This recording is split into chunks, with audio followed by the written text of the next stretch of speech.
This is why the language God the Son could become popular in Christianity, even though it's an unbiblical phrase, is because you're not familiar with the Old Testament. When I see Son of God, I'm not seeing deity. No. When we say Son of God, we're talking about the Davidic covenant. Yes. So in other words, if you want to see why is Jesus called the Son of God, you need to figure out what does the Old Testament say about the Davidic covenant. Yeah. Right. From 2 Samuel, from Psalms, we're going to do some prophets passages in a later episode.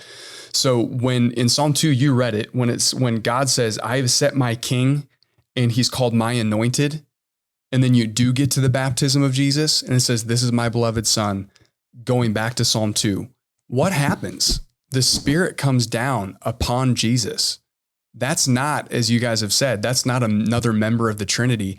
It's the anointing of God coming upon the man, Jesus. Yeah, God is a spirit. God doesn't need anointing, right? No. But a man does. Right, and a perfect man. And so if you have my anointed, the Messiah, from Psalm 2, we're going to go to Isaiah 11 at a future point. My Spirit shall be upon him. Right. That's the anointed king from the Davidic line. That is not to say that Jesus is not God. Right. No. Right. But that is to say that when we read the phrase Son of God, that is emphasizing something about his role in his humanity. Because the New Testament is very clear. Jesus is truly God and Jesus is truly man. You have to have both.